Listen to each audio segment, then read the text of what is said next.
Jadi guys, sebelumnya Doktif masih diam ya saat Doktif difitnah bahwa Doktif dipanggil Badan POM terus nangis-nangis. Itu Doktif masih diam. Ya, Doktif tidak mau bicara. Tapi ini adalah staf Doktif yang selalu menemani Doktif. Apakah pernah momen itu terjadi? Enggak. Nggak pernah ya? Jadi itu adalah fitnah atau fakta? Fitnah. Tuh, fitnah ya guys. Jadi Doktif nggak pernah. Jadi itu adalah giringan opini atau framing yang dilakukan oleh gerombolan sirkus ya. Gitu. Oke. Jadi yang kedua dari klarifikasinya udah ada ya guys. Doktif mau cepat karena mau sholat. Oke, yang kedua itu klarifikasi dari panggilan Badan POM. Sebenarnya Badan POM itu sudah mengundang para influencer di tanggal 27 Desember.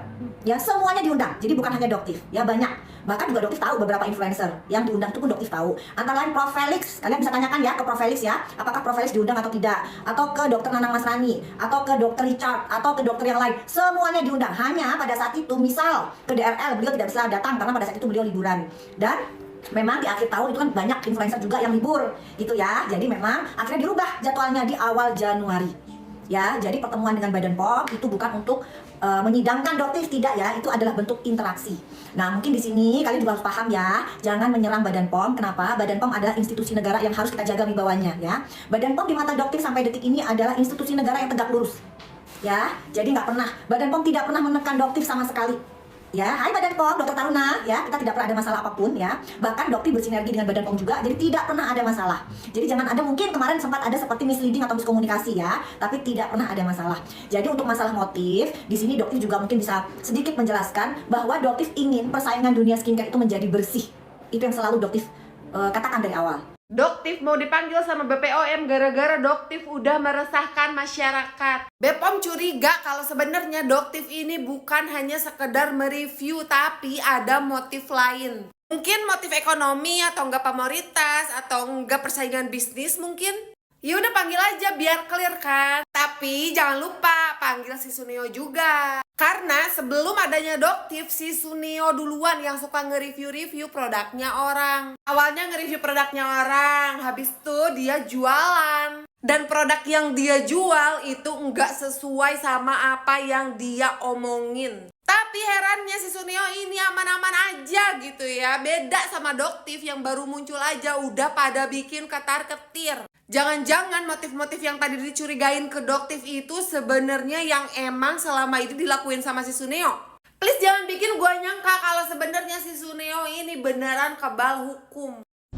Saya mau menanggapi sedikit saja soal BPOM yang konferensi pers soal Doktif.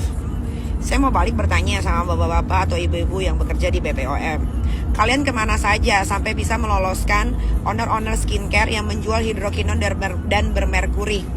Itu dulu. Kedua, kalian kemana saja? Banyak banget owner-owner yang menjual overclaim. Sekarang ada Doktif, kalian bertanya-tanya, Doktif itu motifnya apa? Saya balik bertanya, bapak-bapak dari BPOM yang bekerja di BPOM dan ibu-ibu yang bekerja di BPOM, kalian kerjanya apa aja?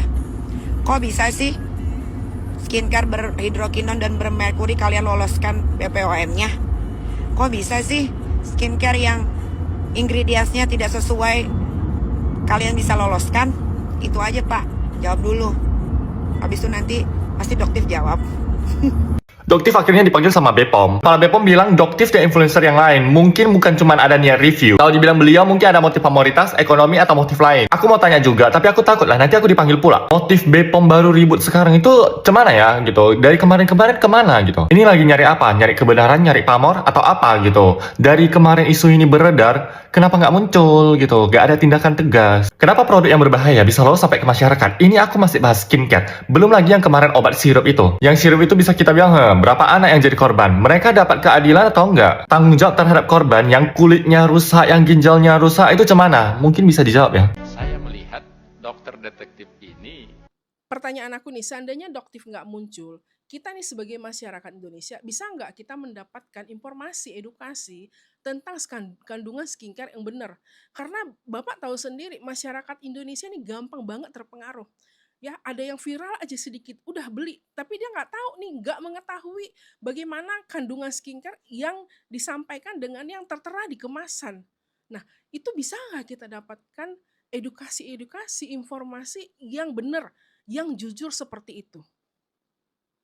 Disclaimer ya, sekalipun Doktif muncul, nge-branding dirinya dengan cara seperti itu, menurut aku sih fine-fine aja. Karena Doktif ini sudah ngebuka mata masyarakat Indonesia, dan dunia perskincarean pun mulai diperbaiki. Jadi mereka itu nggak hanya ngejual air doang, tapi mereka sudah menjual produk mereka dengan isinya, dengan kandungannya yang benar. Jadi masyarakat Indonesia yang membeli produk mereka pun sudah merasakan dampak positif dari produk yang mereka pakai. Jadi itu juga harus diperhatikan, Pak. Ada nilai positif yang kita dapatkan dengan kehadiran Doktif. Jadi jangan hanya dilihat dari sisi cara dia nge-branding dirinya.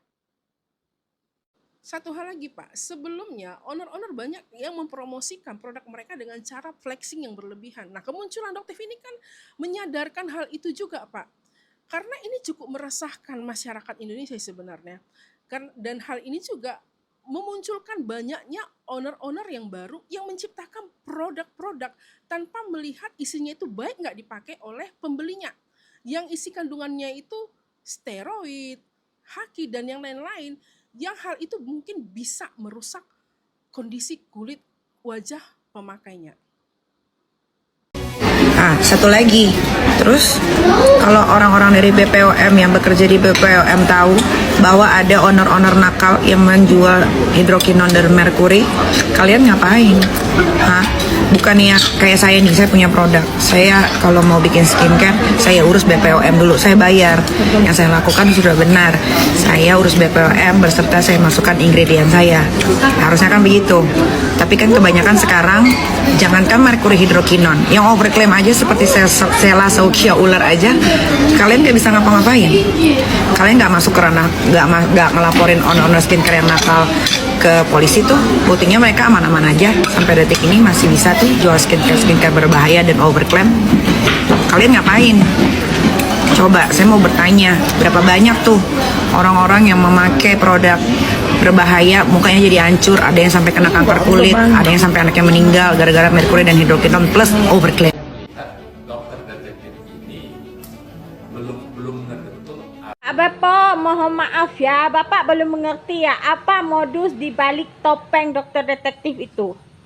Motif dokter detektif itu adalah balas dendam karena dia iri dengki. Kenapa dokter detektif sampai iri dengki? Dikarenakan beberapa kali kemarin itu produk dokter detektif tidak lolos BPOM. Nah, kemudian sudah lolos BPOM, produknya tidak sanggup bersaing, istilahnya kalah saing dengan produk-produk yang baru. Apalagi dengan produk Dr. Richard Lee itu, Pak Bepom. Jadi harap dimengerti ya. Maklum, review itu hanyalah modus demi fulus, Pak Bepom. Siapa di sini yang belum tahu kalau Doktif itu dipanggil sama Bepom, guys? Kalau gue pribadi, gue sangat setuju kalau memang Bepom merasa janggal dengan perbuatan Doktif yang selama ini mereview skincare yang lain-lain segala macem. Itu membuat kegaduhan atau apa, dan Bepom memanggil Doktif untuk klarifikasi atau gimana, ya it's fine-fine aja gitu. Tapi menurut gue, yang pertama kali harusnya dipanggil adalah Dr. Richard. Kenapa? Karena seperti yang kita tahu, Richard itu sudah mengakui secara tidak langsung di podcast Kodensu kemarin kalau kemasan yang udah didaftarkan di Bepom, White Tomato itu berbeda dengan apa yang sudah beredar di pasaran, ya. Jadi itu kan kayak mempermainkan Bepom nggak sih? Yang harusnya nggak ada jadi ada gitu. Yang harusnya beredarnya seperti A tapi yang beredarnya seperti B gitu. Jadi harusnya dari sini aja kelihatan gitu harga diri Bepom tuh di mana gitu. Itu udah dipermainkan loh sama Richard. Dan kalau memang itu terbukti, harusnya Richard itu dipanggil di Bepom untuk dimintain klarifikasi, dan produknya WT itu harus ditarik dari pasaran karena nggak sesuai apa yang udah didaftarkan di Bepom.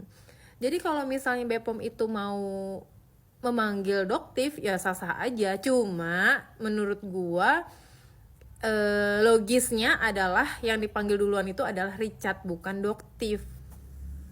Gue izin menanggapi ya, nih khusus buat Bapak BPOM dan anggota-anggotanya. Saya mau nanya, selama ini Anda kemana aja? Nggak ada tuh yang memeriksa apakah skincare ini nipu apa enggak? Ya kan, Taunya saya ngeliat FYP selama tahun 2022 Bapak BPOM ini beserta anggota-anggotanya paling terima abal-abal aja. Ya kan? Gak ada tuh nipu atau gimana. Semenjak ada Budoktif itu kebanyakan nipu. Cuma para owner responnya ada dua. Yang pertama langsung minta maaf dan klarifikasi seperti The Original, Azarin, dan lain-lainnya. Yang kedua, responnya menantang seperti produk Dapiena, produk SS. Nah, itu SS tuh di situ tuh. Coba kalau Sheila Saukia minta maaf kepada Budoktif, pasti nggak ada tuh yang namanya kayak masalah makin panas tuh nggak ada. Itu dari para ownernya aja gitu loh maksudnya Budoktif tuh baik, cuma karena para owner si Dapiena sama si ES menentang jadinya semakin panas. Ngerti kan Pak BPOM? Begitu. Anda kemana aja? Ini kebanyakan pada nipu nih owner. Kemana aja Anda selama ini? Hah? Kemana aja? Apa motif Bapak sekarang baru muncul tuh, apa motifnya? Coba kalau Budoktif nggak muncul, masih ditipu. Para owner tuh semena-menakan para customer. Makanya pas Bapak BPOM itu muncul, saya tuh ngakak, lihat Bapak tuh ngakak. Kemana aja selama ini? Padahal Bapak ditugaskan oleh Pak Presiden juga loh. Ayo gimana sih? Kemana Anda selama ini? Hah? Kemana? Udah itu aja kemana? Baru ada Budoktif baru. Nih Budoktif apa sih motifnya? Si Mbak Nikita Mirzani apa nih motifnya? Lu motifnya apa? Pak BPOM apa? Kenapa baru muncul sekarang? Kemana aja? Udah itu yang ditanyain oleh para netizen. Saya juga bertanya-tanya kenapa baru muncul sekarang. Ya, jadi saya harap, saya bukan buzzernya Budoktif, saya bukan siapa-siapa. Anda jangan menyalahkan sekali-kali Budoktif ya. Karena bukan dari skincare aja yang nipu, ada nih travel umroh itu tuh juga ditipu, gak ada izin PPIU nya ya. Ada tuh, cari tuh ya. Gimana sih Bapak PPOM? Saya melihat dokter detektif ini belum mengerti betul apa mereka punya motif ya. Tapi kelihatannya ada aspek bukan sekedar motif ingin mereview, tapi kemungkinan ada motif di luar itu. Apakah itu motif pamoritas? Apakah itu motif ekonomi? Gimana Bu Yana? Jadi BP POM ya akan memanggil semua edukator kesehatan, tidak boleh melakukan review, tidak boleh melakukan uji lab, karena yang punya kewenangan uji lab adalah BP POM. Oke. Sekarang pertanyaan saya, bagaimana public warning yang sudah melalui uji BP POM? BP POM sendiri yang menguji lab. Bagaimana tindakan terhadap produk-produk yang sudah di public warning itu, sudah dirilis oleh BP POM? Mereka masih ada jualan kok, nggak ada tindakan tegas. Umumkan bahwa yang public warning seberapa jumlah puluhan produk itu, ownernya, produsennya ditahan. Saya hakul yakin ketika seperti itu maka tidak akan ada lagi itu edukator yang akan uji lab. Karena BP POM dengan tegas menindak. Dengan adanya edukator ini harusnya itu mereka dirangkul. Diminta uji labnya, kemudian lakukan tindakan tegas. Kenapa? Agar masyarakat yakin dan puas bahwa negara hadir dalam hal ini diwakili oleh BP POM. Ini kan mereka edukator dokter ini mengisi ruang-ruang kosong. Yang selama ini loh, sudah BP POM, ada yang sudah BP POM ternyata kok masih menjual produk-produk yang mengandung berbahaya. Ini kalau masyarakat tidak ada mereka juga nggak sadar. Bahkan saya sendiri kalau tidak ada dokter-dokter yang lainnya juga tidak bergerak untuk melaporkan ke BPKN dan lain sebagainya, merangkul korban-korban. Itu harus dirangkul, mereka ini harus dirangkul, diminta buktinya. Kemudian dengan tegas BP POM melakukan tindakan tegas. Karena BP POM kan punya penyidik. BP POM berhak, ya menurut Undang-Undang Kesehatan berhak untuk melakukan penyidikan terhadap tindak pidana kesehatan, salah satunya berkaitan dengan skincare. Lakukan. Gitu.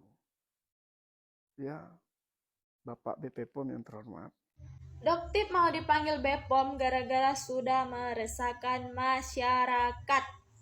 Bepom curiga kalau Doktif bukan hanya mereview produk, melainkan ada motif lain.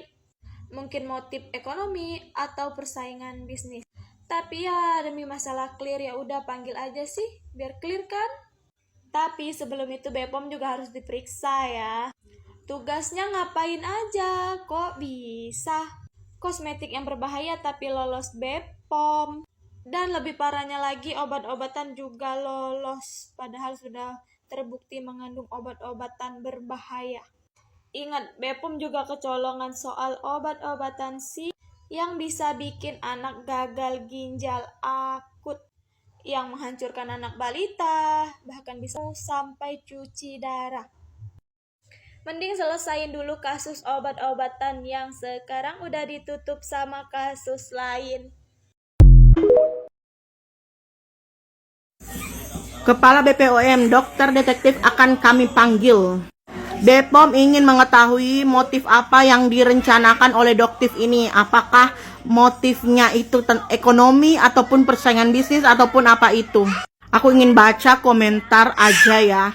Karena komentar itu sangat mewakili. Kalau nggak ada Doktif, nggak bakal kebongkar skincare yang berbahaya. Kalau nunggu Bepom capek deh. Mau unsur ekonomi, mau unsur popularitas, tapi sejatinya sebenarnya itu tugas Bapak. Justru yang perlu dipertanyakan itu motifnya apa BPOM kasih label legal pada bahan yang berbahaya di luar klaim. Berarti Bepom tidak ada pemasukan sejak ada Doktif. Oh, Bepom bela mafia. Tapi kenapa banyak skincare yang berbahaya beredar? Bepom kemana aja? BPOM perlu dipertanyakan kenapa banyak kosmetik yang mengandung bahan berbahaya diberi label Bepom. Nyatanya BPOM tidak bisa menyaring kosmetik berbahaya. Jadi menurut kalian bagaimana guys? Semenjak ada Doktif itu, owner-owner nggak flexing lagi. Terus juga owner-owner skincare yang berbahaya itu sudah sudah mereinkarnasi skincare mereka ya, mereinkarnasi. Dari yang kemarin Mercure Chai ya sekarang udah betul-betul aman atau nggak tahu ya. Lagi kejang-kejang, jantung aman. Ada yang ngetek-ngetek badan Bepom. Kepada pihak Bepom, jangan mau diintimidasi atau diintervensi oleh siapapun, walaupun dia punya followers banyak. Kerjakan apa yang bisa dikerjakan. Panggil yang namanya Doktif. Selidiki apa motif di belakangnya. Jadi pertanyaan yang Bapak lemparkan pada konferensi pers itu sudah sangat betul sekali. Dan perlu Mami online himbau kepada Badan Bepom bukan hanya untuk memanggil Doktif, panggil juga orang-orang yang sudah ada kaitannya, yang pernah bertemu dengan Doktif. Apa tujuan dan motifnya? Bapak pasti akan mengetahui dengan data, fakta, bukti-bukti yang sudah disiapkan. Nah, itu fatwa kita sudah mengatakan seorang dokter tidak boleh mempromosikan suatu produk yang mengklaim ada klaim penyembuhan penyakit, kesehatan, dan kecantikan, tidak boleh. Ya. Saya tambahkan sedikit. Ya, silakan. Karena ini penting saya kira. Dan teman-teman tolong edukasi masyarakat. Dibantu. Ya, karena tadi itu seperti Pak Ketua tadi sampaikan, dokter tidak boleh berpromosi. Itu poinnya. Karena dia tidak boleh punya interest terhadap benefit yang dia dapatkan. Jadi kalau ada dokter yang berpromosi itu dimasukkan sebagai pelanggarannya. Jadi owner-owner skincare yang menghubungi saya untuk minta endorse ya, untuk produk-produk skincare-nya maupun suplemennya, mohon maaf, bukan saya nggak butuh uang atau sombong, tapi memang ada kode etik yang harus saya junjung sebagai seorang dokter untuk menjaga marwah dokter ya. Jadi dokter itu bukan tukang obat, bukan tukang jualan produk skincare yang live di TikTok, itu bukan dokter ya, itu adalah tukang obat. Ya, jadi marwah dokter itu harus memberikan rekomendasi produk sesuai dengan individu atau pemeriksaan fisik dan anamnesis dari seorang pasien ya. Baru boleh memberikan rekomendasi obat ya atau produk skincare. Untuk Richardnya sudah mulai dipanggil belum sih Pak? Sudah. Dia sudah mengadu 2 kali ke sini. Dan hasilnya seperti apa? Ya, dia katakan waktu itu nggak ada masalah kan, dia akan ikutin apa yang menjadi keputusannya Badan POM. Ya karena kita berdasarkan fakta. Ya, kita edukasi Dr. Richardnya. Kak Sel, ini kan sudah di-spill kan hasil dari lab produk yang katanya ada hidroquinonnya dan ada steroidnya. Sudah di-spill tuh sama Doktif. Nah, katanya kemarin Kak Sel kan kalau misalnya sampai Doktif berani menyepil hasil labnya, bakalan dikasih ketemu itu, bakalan dimintai ketemu atau bakalan diketemuin gitu ya. Nah, ini sudah dikasih nih labnya atau videonya.